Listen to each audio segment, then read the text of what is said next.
Today, you guys got both Don and I, and we have a special guest, so you're out for a treat. We've got an all-star lineup here today. I'm excited about it. We're going to talk about peptides, and I do want to introduce Dr. Melissa Peterson, who is a clinician, longevity strategist. She's been in the longevity and health span space for a really long time. I love that you actually trademark health span and well span frameworks. So, and you're really just helping these individuals and organizations think beyond optimizing toward true human flourishing. And the Yeah. reason why we want to talk about peptides today with you is because you have looked at these compounds for a really long time, and there's a lot of confusion about them. People are not sure what's considered a peptide to begin with. They don't know that a lot of things that they may already be taking, especially in the world of GLP-1s, are peptides. Our bodies are making peptides. So there's just so much going on. And of course, there's confusion. What's proven, what's emerging science, what's just buzz, and what we shouldn't be paying attention to. So, Melissa, welcome. We are thrilled to have you. Well, thank you guys for having me. It's going to be an exciting, wonderful, rich conversation. And yes, I started working with peptides in clinical practice over a decade ago. And peptides have been around for a very long time. We'll dive into that. So use them in clinical practice for a long time. And I have been educating, doing postgraduate education for clinicians for well over 20 years. And about 10 years ago, one of my academies then, we were doing a lot with epigenetics. And I launched my first longevity program. And then I opened Human Longevity Institute and now Peptide University. So mypeptideuniversity.com is where we are the global authority in peptide education, specifically for health and wellness clinicians, doctors, coaches, leaders in this integrative space, because exactly why we're having this conversation today, it has just exploded with people going, what the heck is a peptide? And clinicians going, I've got patients and clients coming to me asking me about peptides and I don't know anything. So it's a full standardized CME, clinical education platform, certification pathway. So yes, so all things peptides, we can talk about them, and wherever you guys want to dive in, I say let's do it. I love that. Okay. So people are hearing the word peptide left and right, but is it something that you think the majority of our population should be aware of, much like they're aware of supplements and vitamin C? Sure. Yeah, peptides are not going away. So you're only going to hear more and more and more about them. And it's a rapidly evolving landscape as far as how to access them, who wants to have control over them. They are a very hot profit center, but why is the real question. And that's because these are small, intelligent molecules that are naturally occurring in the body. In fact, we have more than 300,000 peptides within the human system that we know of at this time. And so all a peptide are amino acids. So they are small bonds of amino acids, approximately 2 to 50 amino acids in length bonded together. And the way that I want people to think about that, what's an amino acid? Well, amino acids are the tiny building blocks that come together that when you have enough of them, they create a bigger strand of information that forms a protein. Proteins are building blocks for every single thing in the human system. And all this stuff all amino acids are code. Let's just break it down real simply. They're just instructions. And so based on how these amino acids form, and it's not just a peptide that is amino acids. Again, we go from these peptides, these polypeptides, these protein structures, and all of it is information code in the body that travels to produce certain functions, outcomes, and signals. And so they are small, cell-signaling, intelligent molecules that we make internally, but now there's this massive market for an external exogenous input into the system. And why would we do that? Well, because we need more of it. And it's a little bit more nuanced than that, but I'll kind of take a pause in case there's a question there before I just keep rolling. No, I think it makes a lot of sense. And we've talked about anytime you have a system, you have a ligand, you have a molecule that is a peptide normally that lands on a receptor. It's a lock and key situation, lands on the receptor. That receptor is also a protein. They connect and it triggers something in the cell, extracellular, somewhere in the body. But again, you just said that At this point, we know of 300,000. This is what we refer to as what's called proteomics, Hmm. studying the proteins in our body, and this peptide has emerged. Now, this largely has been communist bloc, Russian-based theory. Is that true? Am I missing something there? Because they seem to be way ahead of this than traditional Western medicine. So you're thinking bioregulators, and yes, Russia did a lot of early access into their marketplace with peptides. So bioregulators are a even smaller component of a peptide. So whereas peptides are on average, again, 2 to 50, but we're looking typically like around 15, bonds in length is kind of what a lot of these things are on average. Some of them are 30, some are up to 40. But a bioregulator is 2 to 4 amino acids. And instead of sitting on the receptor, it actually goes into the cell. And so it is Okay. an epigenetic switch or modulator. And so it is working differently and it's very targeted into tissues. And a peptide is more pleiotropic. So peptides are going to work more on pathways and a little bit more globally and across multiple functional streams within the body, where again, a bioregulator is going to be very tissue specific. It's going to go into that cell and it's going to affect more of a regenerative, reparative effect. And so that's really where a lot of the research started in Russia, was with Hmm. the bioregulators, and pretty phenomenal research, actually. What I will say is that one of the most widely used and longest standing peptides that has been around for close to 100 years is insulin. Hmm. So that's something we all know. And again, peptides can be hormones, but not all hormones are peptides. So there's chew on that one for a second.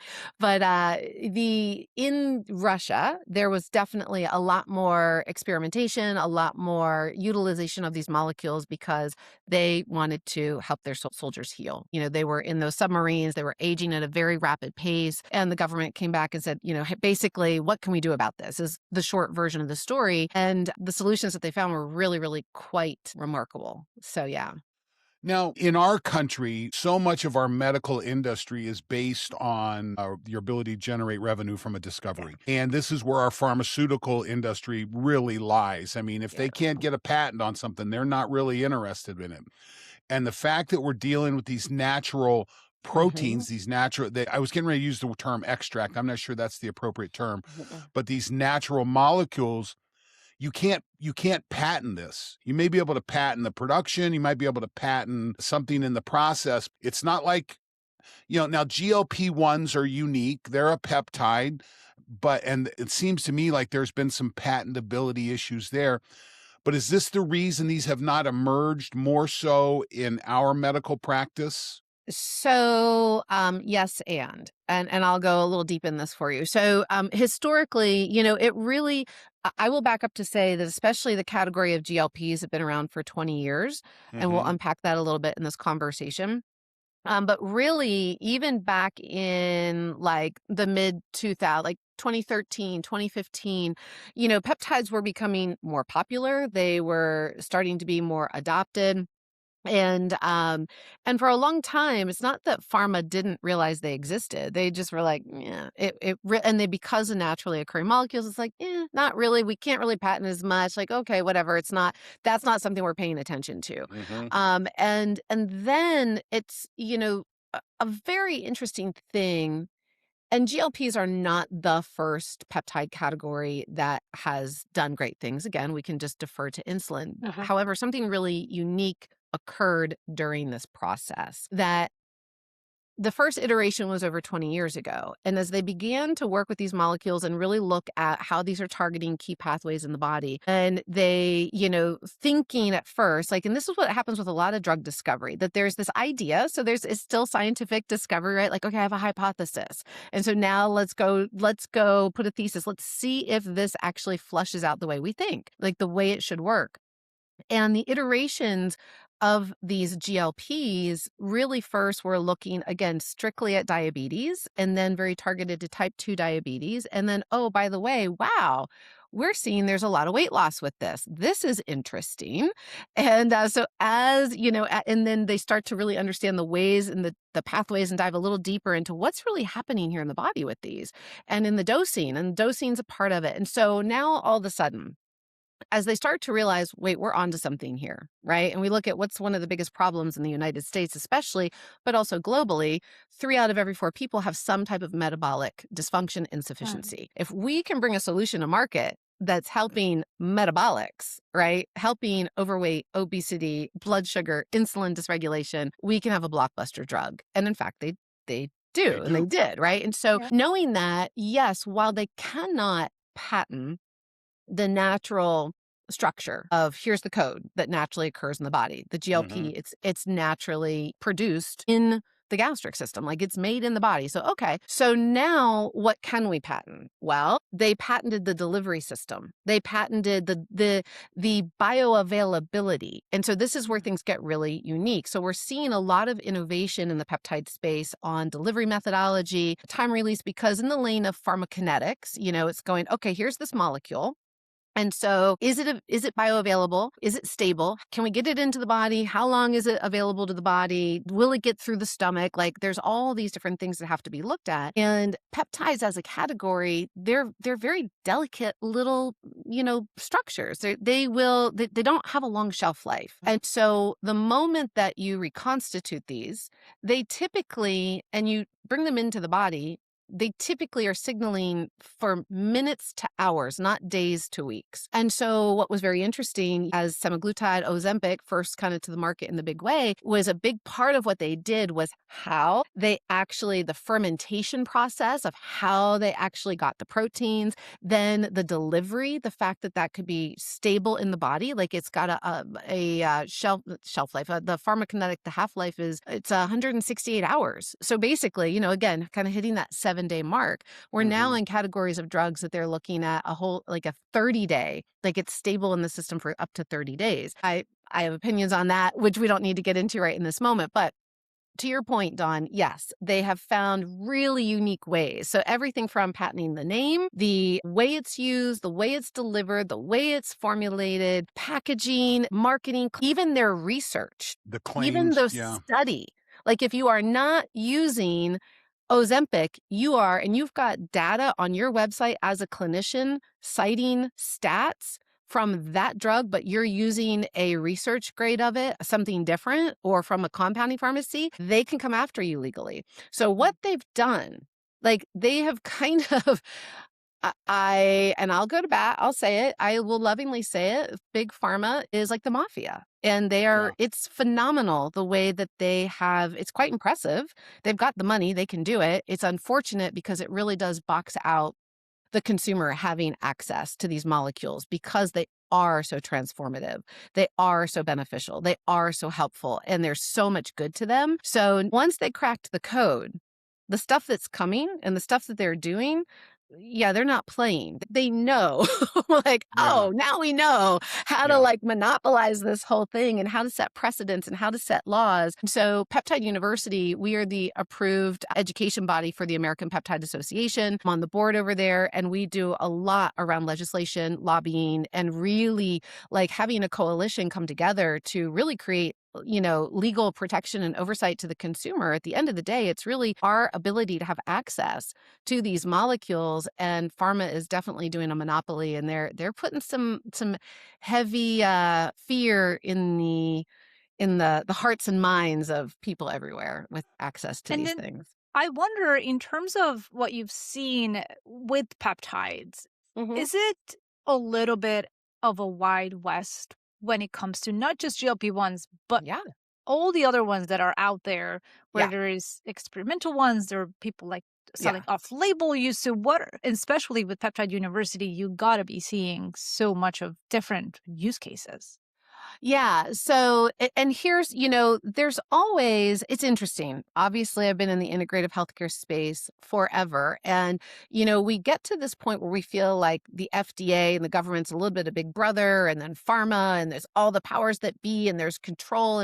And there is, yes. And I'm not saying that that's not accurate, but if we really step back for a moment and say, the one thing that the FDA is actually trying to do is to ensure that there's safety in the marketplace. And which is a good thing. That's it important. Is a good thing. Yes. Yes. I'm not going to bash it at all. Yeah. And It's a very good thing. And so I think we are at a time where I just really want to invite everybody, consumer and clinician alike, to use critical thinking. It's not just throw the baby out with the bathwater, as that terrible analogy goes. It's Right, not an right. either or binary. It's like going, wait a minute, how do we sift through and maybe find a new way of understanding and approaching the marketplace, our access to things? Not everybody is good and bad, and it's not just that. There are all these shades of gray, and we joke because peptides are actually termed a gray space. And so you have to you get really good at kind of looking through different lenses, understanding, access points and what makes something really good versus dangerous. And why is this space called the Wild West? Because there isn't oversight historically until recently. There has not been as much oversight. There has not been as much regulation because pharma wasn't really in the game for a while. And it was back in 2023 that the FDA did step in and said, wait a minute, there's a lot happening out here that we don't have eyes on and we're not regulating, and we're seeing too much inconsistency. There's a lot of risk here. And what's the real risk? Well, the real risk is sourcing, quality, and again, oversight. And I make the metaphor, the analogy, just like supplements. And Dawn, you'll really appreciate this. So clinicians typically will sell to their clients and patients nutraceuticals. Well, what is the difference between a nutraceutical and just a regular vitamin supplement that you get at a GNC or a Walmart or anything like that? It's that they all go through GMP, right? There's third-party testing validations, there's GMP practices, there's actual oversight to ensure that what's on the label is in the bottle. The concentrations that it says have been tested, have been validated, and they have to be shelf stable and as potent at the expiration point 2 years from the time on that as they were when they first got in the bottle, right? Yeah. And so there's regulation, there's oversight. And so, yeah, you pay a little bit more for a nutraceutical, a clinical grade, because you know that it's got potency. You know where it came from. You know it's clean. You know it's good. You know it's going to work. So, well, we haven't had that in peptide therapy. The only way you could historically, like the easy point of access was through compounding pharmacies. Now, compounding pharmacies is kind of the government's way of saying, hey, this is third-party testing. This is GMP processes. What's on there is in there. There's got to be checks and balances, right? And once a year, they spot check the compounding pharmacies to make sure that everything is being done up and up and properly. And so they're supposed to anyway. And so that's how they were available until they got recategorized because the FDA is like, there's too much happening out here. So the part that was rising really quickly was research. And research is really the direct-to-consumer lane, which isn't a bad thing. However, when you don't know what you're getting, you don't know where you're getting it from, you don't really know what's in the bottle, right? Did they make it in their bathtub? Where did it come from? There has unfortunately been a lot of that in the industry. Now, there's a couple of really good players out there, but most of them are not. Most of them, and there's so much fraud because there's massive money to be made in the space. Like the markup, the revenue of what's available is huge. And again, so when there's not regulation, people can drive prices up. They can have crap in the bottle. I can't tell you how many times I heard that when people went and got it tested, there wasn't even a peptide in the bottle. Oh, it was like baking soda, dry. You know what I mean? wow. So hence why we're now kind of at this time to say, who are the real players? Where's this stuff really coming from? What is really legit? And part of what's happening right now is there is a big shakedown from the FDA. Letters are going out to research groups. There are lawsuits coming out. People are being threatened. Like there are raids that are happening. And this isn't because it's not that the peptides are bad. It's that the industry got really dirty really fast. And so it's time to clean it up. And what will be left over will be phenomenal. And so we're just trying to create a little level playing field to keep the end user as protected to be able to start to access these in a better way. So let's talk about that for just a second because Yeah. I live in really three different worlds. Number one, I live in athletics. Number two, I live in longevity. And number three, fitness, which is a different branch of longevity. And their bro science in all three of these areas is off the chain, and it's buyer beware at the highest level. I hear things, see things, and I just think to myself, you're so effing wrong. But so when you have someone out there without an advanced degree in either medicine or science or something like that, who is the peptide guy, that makes me nervous. And in fact, I have a very good friend who's a physician I was asking this about, and he referred me to one of these bro science guys. And this young man is very intelligent. He does a very good job, but I'm just concerned. Now, so we've laid out the fact that we really have three pathways. We have a traditional research pathway where we have products that are approved by the FDA. With second pathway is compounding pharmacy products. And I'm assuming the compounding pharmacy are getting their peptides from the first lane. They're going to approved research, not research grade, but approved human approved peptides. Then we have this third lane of research grade peptides. Yeah. And I get at least 3 emails a week from one of these companies saying, hey, check this out. And literally the list of peptides is hundreds. It's just not manageable. So you have this emergence of the bro science guy in one of these areas, longevity, fitness, or sport. And seems to me like there's risk of, number one, of testing positive if you're an Olympic athlete, if you have if you have a water required testing, number one. Number two is, I don't think the risk of necessarily poisoning yourself is quite as high as it's portrayed, but it could be there. How do you manage that landscape? Yeah. Okay. So a lot to unpack and all really good stuff. First of all, to any athlete out there are a handful of peptides that are absolutely on the WADA list. You don't want to be doing BPC. You don't want to be doing TP500. You don't want to be doing CJC, ipamorelin. Like, you don't want to be doing those things at all, not while you're actively being drug tested. The only time to look at doing those is when you're completely off season and you are recovering from an injury and you're not going to be tested for a while, like to help with recovery. But I do not actively endorse. You need to be very, very aware of that. And then the bigger question that you're really asking, Dawn, is again about where are we sourcing from, understanding kind of our supply chain and what's really quality, what's really good, and how do we go about doing it. And so let me pull back and say that, again, in this gray space, what's kind of emerged is, so think about research use as direct to consumer. That's the stuff that you're not getting a prescription, you're not working with a clinician. That's where the bro sciences and the Reddit threads blew up for the longest time, right? Like, finding it, and where does it typically come from? Typically comes from China. And not saying that China's making a bad product, but not all labs are the same. And there's a lot of fraud, and there's a lot of, and it's even, I've seen pictures of how some of these labs are run. Let's just say they're not sterile. So things can be ingredients can be sitting on in a bag on a floor with God knows what else is blowing around in the room. There becomes this whole, what else is in it? And we refer to those as excipients. What else has gotten into that bottle? Now, they're supposed to be doing certificates of analysis, testing it. What is the purity of this? Is it clean? What else is in there? There's been, unfortunately, again, through the research lane, and I'm going to clean this up and clarify it here in a moment. Historically, hence how we got here, there was a lot of falsification of COAs. The one first sample is taken and a COA is made, but that is just for one little bit of it and not for everything else that follows from it. So it sources to that one little clean sample, but it doesn't mean that the rest of it that's maybe 80% pure, God knows what else is in there, right? So again, that's kind of how we got to the messy place. And so that is a big part of what letters are going out. There's crackdown. You're going to see less and less of those emails come.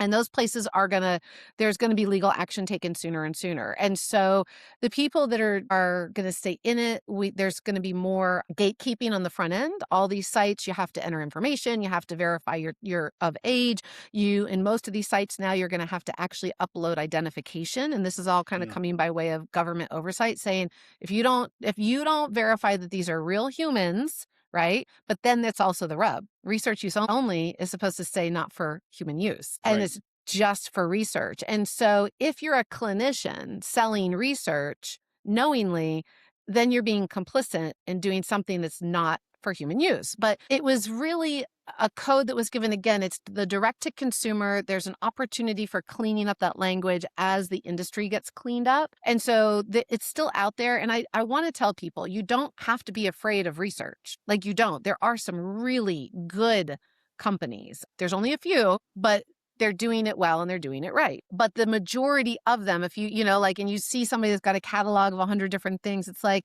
buyer beware. It really is. And that's why you're going to hear and see more and more and more. And this goes to the point that you made. It's like, you're seeing the bro science and you're seeing things that are put out that you're like, oh my gosh, like, that's not really what you should be doing. Hence why mypeptideuniversity.com is here. We are such an advocate of, if you're going to be working with these molecules, I don't care if you're a prescriber or a non-prescriber, if you're a coach and you're the fitness industry or you're a neurosurgeon, if you are working with these molecules, you have to understand they're not like a supplement. They're not like a drug. They are different. And they are sending out signals. And what happens in the body? How do we prepare to actually get a good response? Because of the industry and how this has been historically, most of the data sets, most of the studies have been done on animals. We don't have a lot of human studies. And that goes back to what you asked earlier, Klaudia. That's not a bad thing. We actually have a lot of biohackers. And again, bro science, there's been N of 1 personal data collection for a very long time. So when we look at kind of these standard doses, it's just kind of like the problem with GLPs. The dosing's way too high. And we don't need it that high at all. Like, what we're really finding and understanding, and we're doing a lot of research inside of My Peptide University, is that, first of all, people are stacking too many things. So they're doing too much, too high doses, and intermixing with other things that are happening in the system and the physiology. And while these have a very high safety profile, because people go, well, they're naturally occurring, they're super safe. Well, they are, but when you don't know where you're getting the product from and you got excipients in it, I can't tell you how many allergic, and I don't just mean hives or redness at the injection site. I mean, like, anaphylaxis in some people. Like, I mean, we've had people, I get called up that rush to the emergency room. Oh my gosh, I was having tachycardia. Well, of course, look at the dosing that you're doing. Do you understand how this thing works? And so it's why we are just so adamant that if you're working with the molecules and you are the consumer that's going to work with somebody, please don't just follow a TikTok influencer. If they've been trained, if they've been certified, great. Come and get certified at mypeptideuniversity.com. Like, that is step 1. It's a non-negotiable. And there's other places that certify also. There's a couple out there. There's not many, but you need to get educated. And we really do it in a way that we are teaching the clinician, not just the scientific studies and not just theory. We're actually grounding it. Like, all of our adjunct faculty has been utilizing peptide therapy for a decade or more in clinical practice. So it's real world vetted. We're looking at real-time dosing, real-time protocols, real-time case studies, real-time patient care, so that we can move the needle forward in a safe and effective way for clinicians and for the consumers. Because if I had to tell people anything, I would say less is more. Less is more. You don't need to do a ton in the system. You don't need to go this super physiological, and don't overstack. A lot of times what happens, and be very wary of blends, and there's, again, only one company right now that I know of, and I'm on the board of, they do stability testing on their blends. It's the only one I know of that it's as stable pre as it is post when it's lyophilized, completely stable. Because what happens with peptides, depending on which ones, is now all of a sudden you might have 2 different molecules that you've put together in one bottle, but now you've created a new line of code.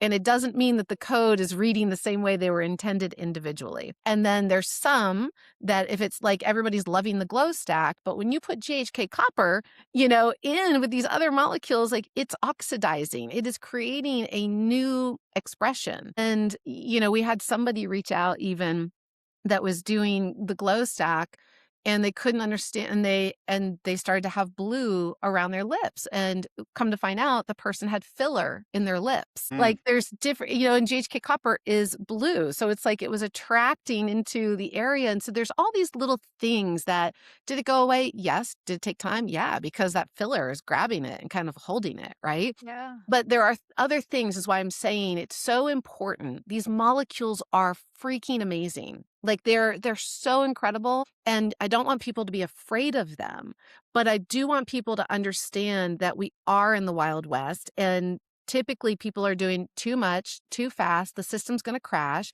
and it's not that the peptides are bad. It's where did they source from? Did you have support and oversight? Are you working with a trained clinician? Because you can really get phenomenal healing, recovery, and optimization outcomes. You just have to know how, when, and why to use Wow. them. Okay. This has been one of the most clearest ways I have heard peptides explained in a really long time, if not ever. Like peptides have been an area of interest of mine. I've never tried them, but I have people around me who have, and also other people who are curious. And for some reason, well, not for some reason, I just haven't dug deep enough to really understand exactly how they work, people are sourcing them from, etc. All the things that you just explained. So thank you. Goodness. I have a quick question about bioavailability in a different Yeah. delivery mechanism, because I'm seeing peptides, obviously when Mhm. somebody thinks of peptides, injection, but there are now like these strips that dissolve in the mouth of your mouth, on Yeah. the top of your mouth, on your roof of your Yeah. mouth, and then there are obviously supplements that you take. So, Mhm. and you mentioned that the bioavailability of these compounds is not necessarily a long shelf life unless it's like really packaged in a really strong Yes. system, but can we trust something that's, let's say, in a skincare cream and it's Um, sitting on my shelf for like months? Yeah, so good. Okay, so there's a couple parts to that. First, let me say that just to be clear, subcutaneous is going to be your most potent delivery form. Okay, so that is the best. That's the most stable, your most bioavailable. And not everybody likes to do an injection. And so when we look at other delivery forms, there are things like oral. So there's a small catalog of molecules that actually can be done in a capsule form. Hmm. But now we're also doing a lot of nasals. So nasals and like a lozenge. So we're seeing patches. And do we know if it is as effective? Well, what we typically know is that each of these delivery forms are less bioavailable. So you are still going to get it. You're just not going to get the same amount of concentration. And so for me, when I look and I've got clinicians coming and consumers too going, what's my dosing? Like, how do I dose it? That's where things get a little interesting, right? Like kind of going, okay, we understand this is 100%. Now we're coming down to 50%. Now we're coming down to 40%. And some of us are like, yeah, but I don't want to take a shot. So I'd so much rather do more nasal sprays. Like I'd rather do 3 squirts a day Yeah. than 1 shot a day, right? But So the truth is, you may be at clinical effectiveness at 40%. completely, Dawn, Yeah, 100%. And like I said earlier, I am the biggest proponent of what is the smallest Yeah. dose. We want to go for the lowest minimum effective effective dose dose. Yep. that Mhm. will create the greatest shift. Because again, we are so conditioned as a consumer driven society that a little must be good, so a lot must be better. Oh And God, we think yes, that's what it essentially. takes. But you actually can create a lot of disruption in the system, and it's not about like we're not trying to storm the castle. Like again, these are intelligent signals. And so what's the bare minimum? It's activating with pathways that are already doing things in the body, right? So we're just kind of going boop, boop, boop, boop. We're just making the signal a little louder, boop, boop, boop, boop, boop, and trying to turn up the volume really loud doesn't mean it's going to work faster. It actually can become more disruptive and actually become even less effective and or have other downstream effects. So lowest dose, less is always more with these molecules. And then Klaudia, to answer the last part of your question, especially about skincare products. So, the reality is from a skincare standpoint, there is typically a preserving agent. Even just like with GLPs, it's how have we preserved it in a way that it is going to stay stable, right, for this period of time. And so, yes, but I will still say it really depends. There's only a couple of companies out there right now that I would even say they've got a good quality peptide-based product to trust, in the marketplace that we for sure know would be It's stable. still mainly a marketing tool, not Yeah. Yeah. necessarily an effective tool that we can measure a difference with. It And, pulls the and with customer in. skincare, it's going to, I mean, we are entering a really interesting time. I'm actually so excited of what the next year, you're going to see more and more. What you're going to see in skincare isn't actually going to be peptides. Like that's almost going to be like yesterday's news. You are going to hear more and more about exosomes and cell signaling factors and muse cell base. So that's the regenerative. And when we really think about the skin, GHK is a foundational peptide that we know, and it does work topically also. So we do have a lot of data that you can take GHK in a topical, serum, or like you can eat. We have recipes at Peptide University how you can make your own topical with aloe or hyaluronic acid and GHK copper, but it does work, right? So you can do topical. Typically, you would want to, when it comes to any of these skincares, like you're usually doing them in conjunction with some type of a treatment, right? And or if you're doing an at-home treatment, just to put it on top of that barrier doesn't mean it's going to have the deepest penetration, depending on its delivery, because all these things are Dalton sizes and how does it really get through the skin. So oftentimes we need a little stimulation, to that skin. We need to create a little trauma. So that's anytime you do a laser, anytime you even do like a little microneedling or those little roly pins that kind of already pin the skin, or even a facial scrub. Like all of that is a type of trauma that signals to the system healing. Like we need to repair cellular turnover. And so as you bring those peptides in, they're also helping with that signal, but they're really working, GHK especially, with that extracellular matrix to create more scaffolding to minimize those fine lines and wrinkles and help with wound repair. So it's pretty amazing stuff. Very cool. So sounds to me, based on your last statement, it sounds to me that if someone really wants to pay attention to this, and we look at regenerative medicine, Mm-hmm. PRP, stem cells, any of the other things that we start to see, that packaged with a peptide alongside sounds like Yeah. a really good strategy. Yeah. Excuse me. Yeah. And what we teach our clinicians, Dawn, is really how do we, because again, we've got integrate, like I said, from prescribers to non-prescribers, and that's a whole arc of who fits in that space, right? I will take a caveat that right now, especially, and we'll see some different things unfolding over the next 6 months, but the big trend right now, you're not going to be able to get GLPs. There's a lot of molecules that the only way you're going to be able to get them is if you're working with a prescriber. So what we are doing in our platform is we do now have some telehealth platforms that we are working with, and we're getting our non-prescribers certified in a way that they can refer over to those platforms. So if you still want certain molecules, so we're going to see kind of tighter access for a bit, right? As they clean up. And I didn't finish my train of thought. We have research space, we have compounding pharmacy, we have pharmaceutical use, or like, so pharmaceutical grade is the companies, and there's only a couple of them out there right now that are really B2B. They're direct to the clinician, and the clinician administers to the patient, and they go through the same level of testing that a compounding pharmacist does. So they're still following all of the FDA regulated pathways of third-party testing, stability, like everything has to be tested, everything has to be accounted for. You read the lots, you read the batches. And so that's really the space that you're going to hear more and more about. And then there is the supplement side. So there are some, like we've been talking about, different delivery methods that kind of fall in that supplement category, that you're taking it in a capsule or like a liposomal. And so that's kind of all the different access points. And although you're going to see more and more going into just kind of trying to drive you to a telehealth platform or prescription, it's not going to go away. We're going to see more and more, and back to how we train people. So knowing there's so much kind of, how does it all work? Lifestyle, molecules, technologies, and how do we build stacks? How do we build programs? How do we build protocols? How do we build plan of cares that actually create outcomes? Not just a treatment, but actually produce real corrective and health optimizing outcomes. So that's really what we teach in a model. And to your point, yes, when you start to stack, but it's not just throw the kitchen sink at it.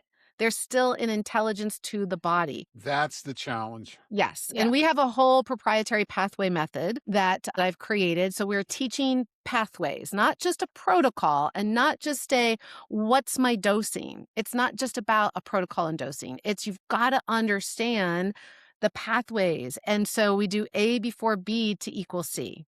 You know, You what's interesting, oh, I'm sorry. It's okay. I'll give it to you in just a second, Claudia. Okay, yeah, go for it. What's interesting about this is that just because someone has DR, MD, DO before or after their name doesn't necessarily mean they have a handle on this, number one. Correct. And what I was surprised, you and I had a conversation a couple weeks ago about this and about, do you believe someone who is not a licensed care provider, nurse, practitioner, Mhm.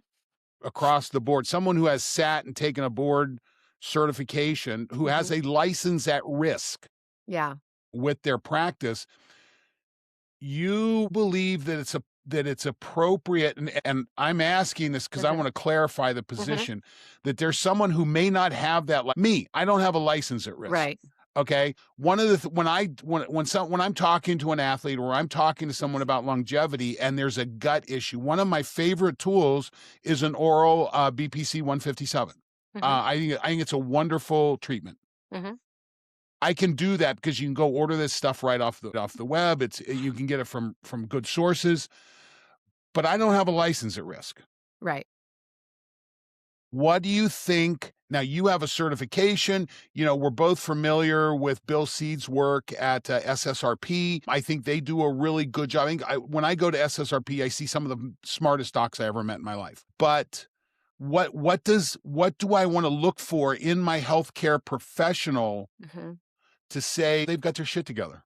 Okay. So I will first back up, and that's a great question, that our certification, it has been reviewed by malpractice groups. So we're CME and malpractice reviewed, so that, and so really and truly, like, more and more clinicians. So yes, if somebody's got a license, they're like, is it actually safe for me?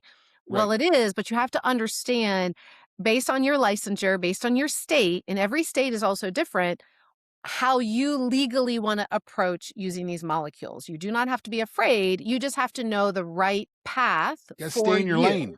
Yes. And so again, as a consumer, you want to make sure that they've been trained, and not by a TikTok influencer or even a TikTok doctor who hasn't been trained. Like, any of us could go to AI.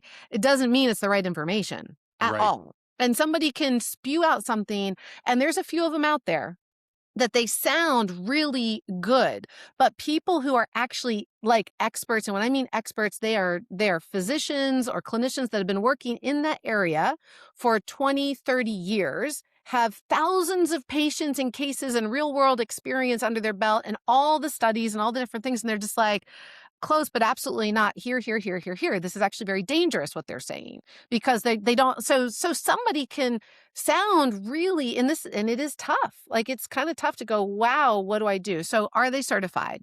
First and foremost. And one of the things that we do is, it's not just about getting the certification, because we all think, especially as clinicians, like, I just have to go get certified. Right. That does not help you to actually know how to use this real time. Now, I teach it through a real world clinical landscape. We give a full clinical decision-making matrix. We take them through practice processes, intake forms, legal liabilities, consents, the whole deal, along with the science and the data and blah, blah, blah, and the dosing. But I'm like I'm just so going off, and now I'm like losing my train of thought. But with this, it's what happens once you do the certification. Well, then you start to see people, Right. and everybody is bio-individual. And yeah, there's patterns and there's trends, but these molecules do not work the same way in every single person. Right. It's not just, here's your vitamin, you take it once a day. It's understanding dosing and timing and terrain and pathways. And so part of our certification comes with a membership. Like, we stand behind it because we have classes every single week. And this week we actually have one on regenerative aesthetics, Klaudia, Good. interestingly enough. We have one of the top experts out there. We're going to be talking all about peptides and skin and regenerative molecules. So I think it's really important that a consumer looks to make sure, first of all, that because we weren't trained this stuff in our traditional trainings. None of us were. So this is all post grad continuing education.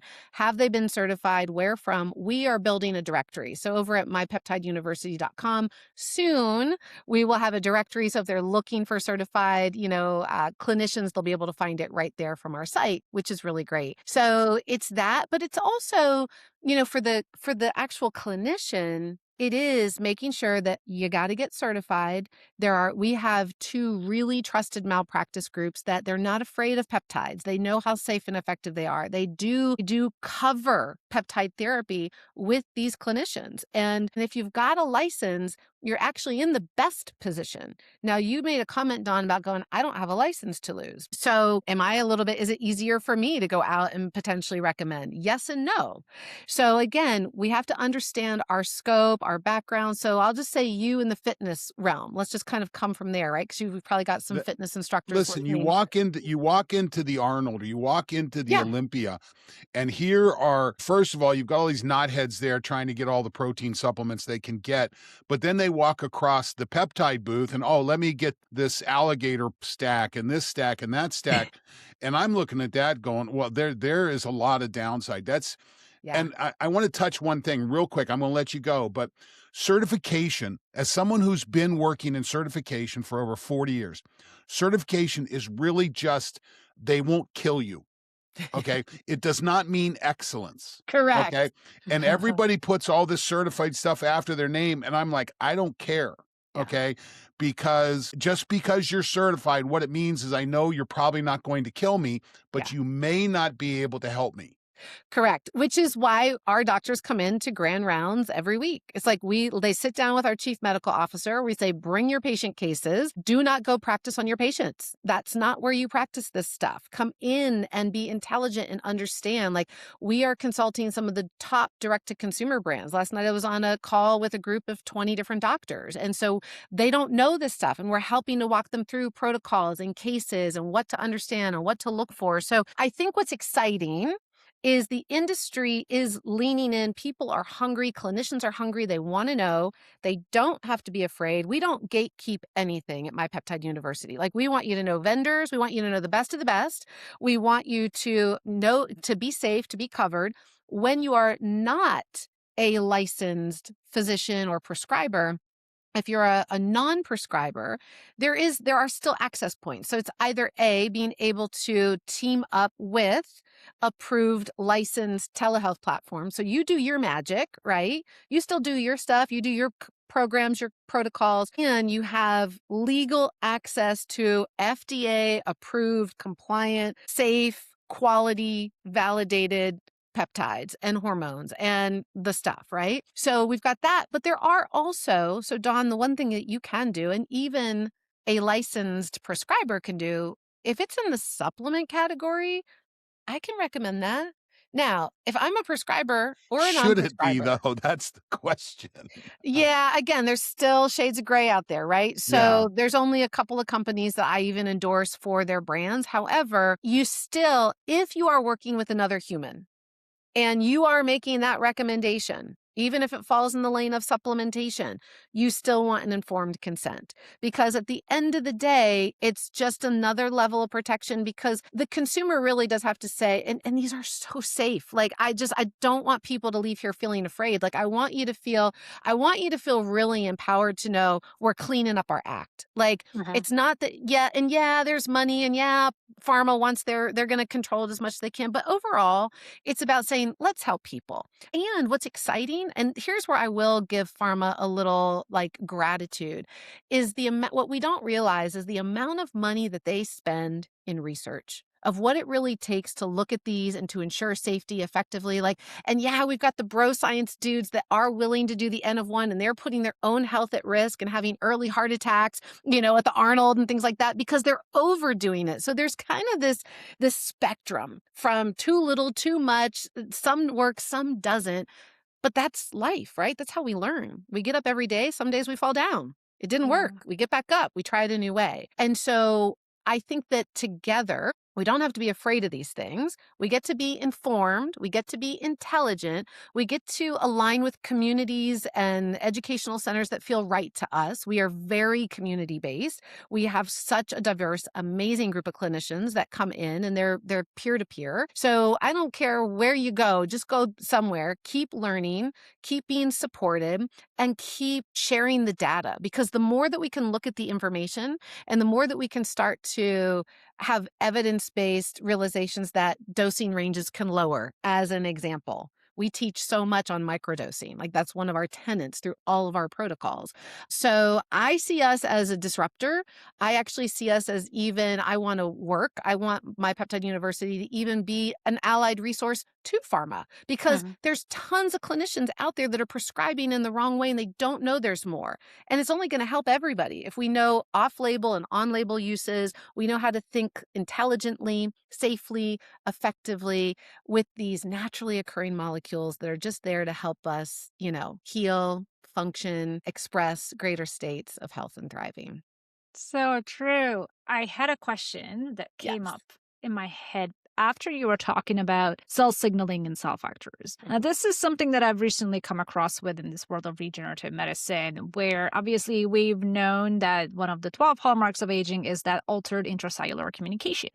So it's one thing to have peptides come exogenously, but if our cells don't communicate well, those Yeah. peptides aren't going to have the impact that they could Correct. otherwise. Correct. Are you seeing, and we don't have to dive deeper because I know it can be a podcast on and of itself, but what are these things that are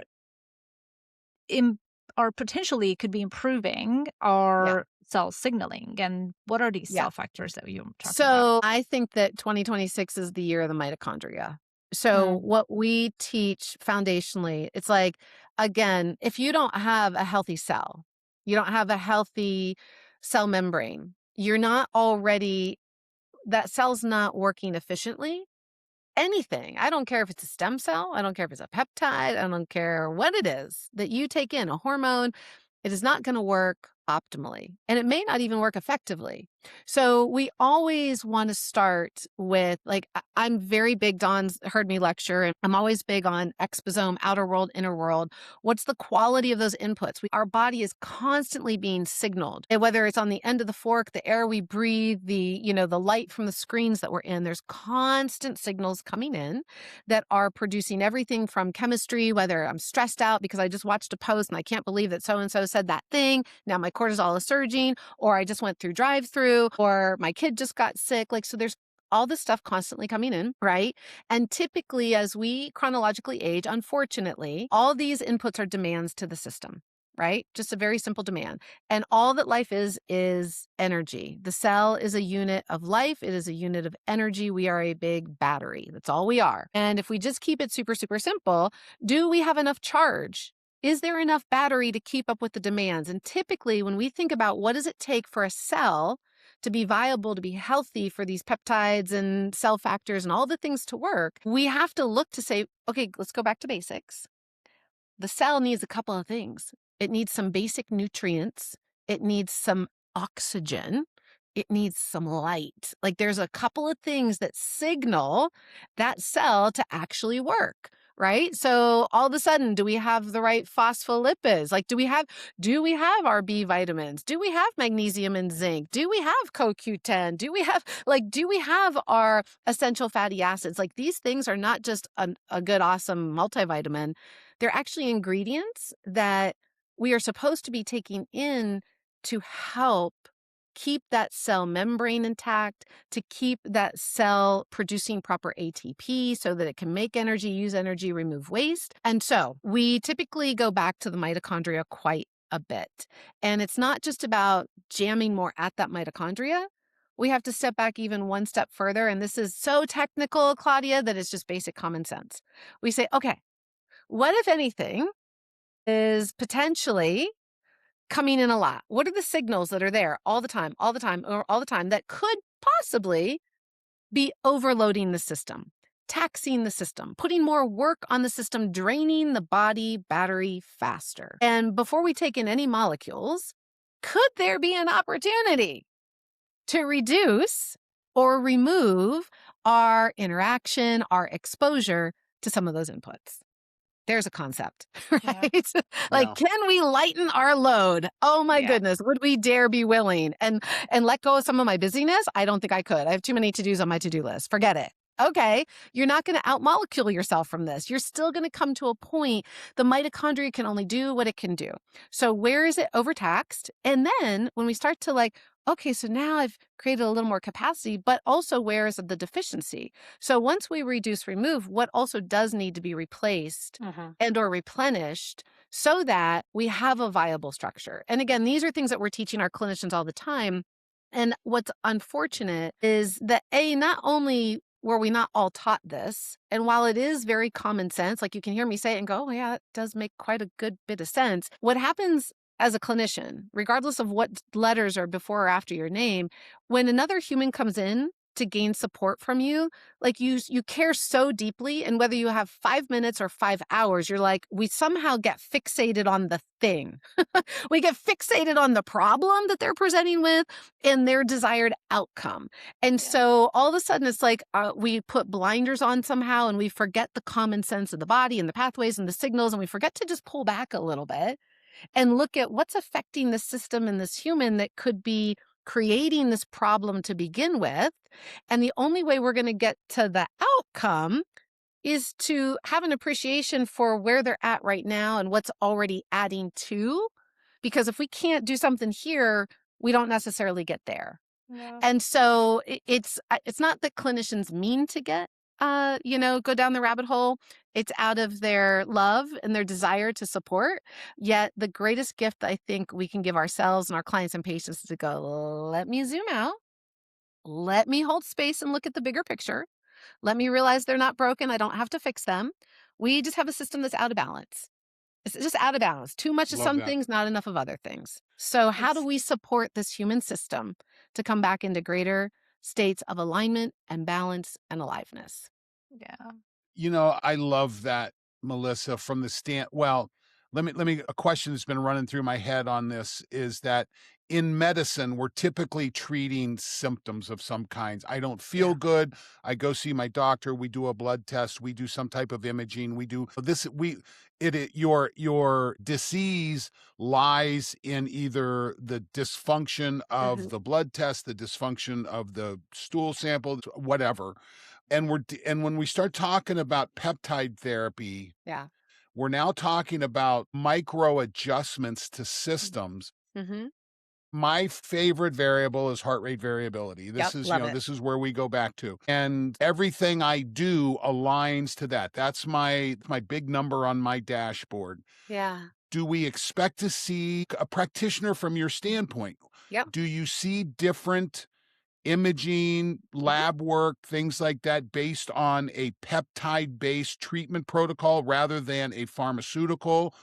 Because listen, traditional medicines, pharmaceuticals are surgery when it comes hmm right down to it. That's what's that Right. 95% of medicine. When you decide to go down this peptide pathway, Mhm. are there different indicators that you're looking for?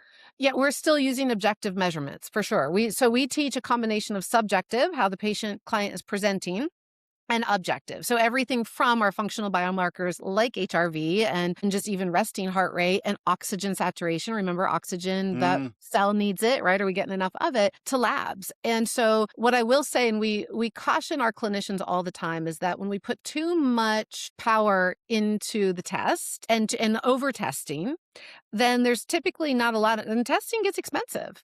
And I always mhm. say testing for what reason? We want to use whatever objective metrics and markers we need that will validate and necessitate and inform how we are going to care for this person. So if there's another way to get that information, can we get a pretty clear picture if we do a really good assessment and physical exam? We should be able to as clinicians if we've been properly trained. So a lot of times, clinicians move to testing, whether it's and everybody puts the power in the test. And then it's like, but wait a minute, what is it really showing us? Well, where to focus. So when we go into patient care, we triage what's immediate, short, long term, what's really presenting, where are they at, where do they want to be, and what do we consider that we need that will help us to get there. Now, peptides, for most people, we teach they're a part of an integrative care plan.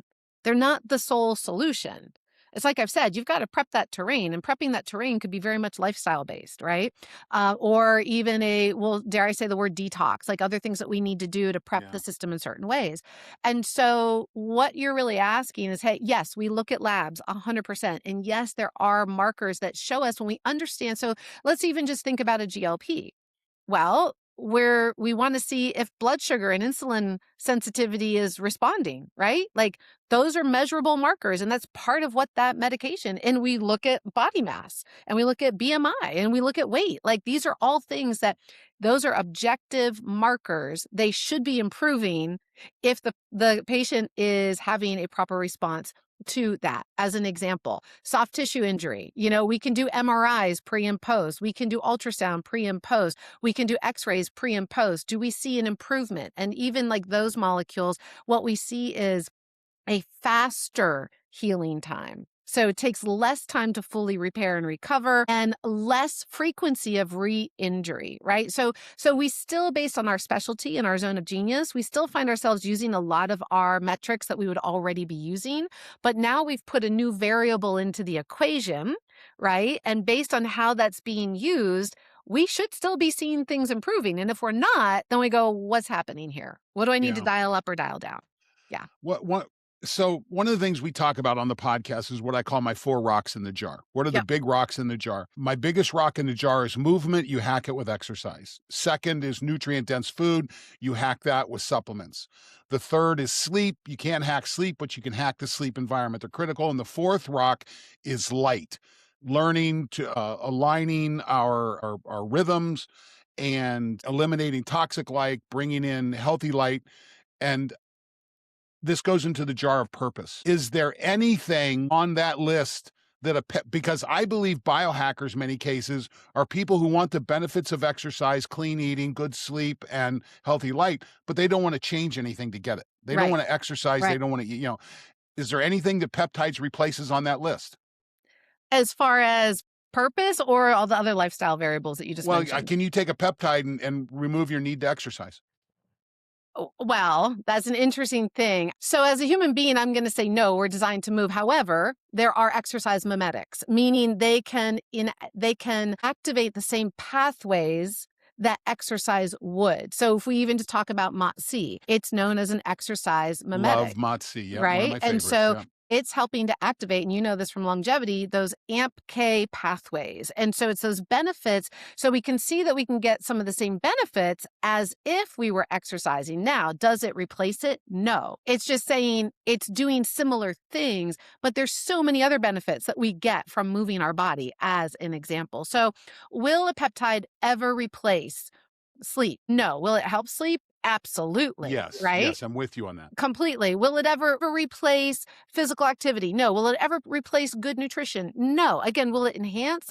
Because you need a good terrain to even get the best result from these things, right? But I think finally, and where we're really at, and I have to go in a minute, I would love to keep talking to you guys, is Melissa, we're going to have you back on, okay? Yes, because there's so much to I have talk at least 3 rabbit holes I want to go down. We will okay? go down them, Dawn. Yes. We'll start off the new season. But I will say, I want to honor you with this because you and I are very kindred spirits on this, is purpose. And I'm going to tell you guys, I just got back from the World Economic Forum in Davos, and I had the honor to get to be one of the few people to speak at a roundtable that was hosted by the Gallup poll. And, one of the things that we discussed is the fact that well-being is at its lowest point in human history. And why, right? For all the technology, for all the medicines, for all the antidepressants, for all the things. And it's not just in the United States. This is a global epidemic. We are at the lowest point. And of course, with AI increasing, there's a lot of different variables to this, but one of the key themes that came up again and again and again is really,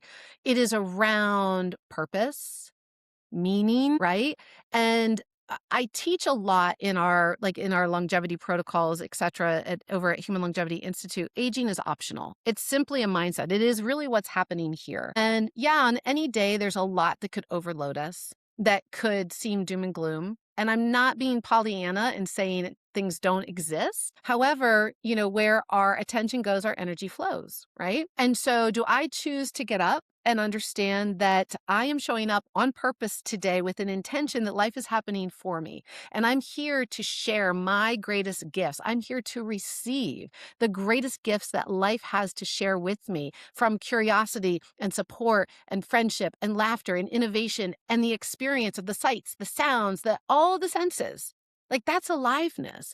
And so purpose, there is never a peptide that will outpurpose purpose. There Yep. is not a molecule that exists that will create what you get when you just like take a moment and deeply, hand to heart, get curious about yourself and just go and be intentional about choosing to get up and participate with presence in your life every day. It's one of the richest and most rewarding experiences. It's why we're here. It's what it means to be human. Oh my God, so well said. And That's if you're beautiful. listening, what we expect you to do is to like this episode and to share Send it it with your to friends someone. and to follow us. You can find Dr. Melissa Peterson at Peptide University. You can go there and peptideuniversity.com, correct, Melissa? mypeptideuniversity.com. Yeah. You can find me at trainrecoverwin.com. By the way, we just made the announcement. Melissa, I need to follow up with you. I just joined the ownership team at Mode and Method, the HRV Plus product. So we need to talk about that. Yes, we do. And you can find Klaudia at Longevity Journalist. You can find her on LinkedIn and on the socials there.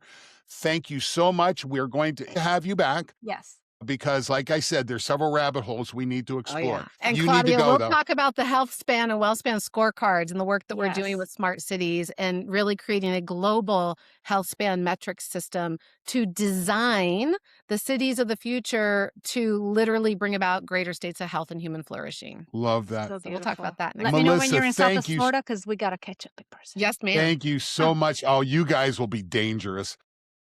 Thank Claudia, you. you should just go on over and you guys go down to Miami and just rip it up. Have a great day, everybody. Look for our next Thank you so episode. much for Melissa, coming. thank you.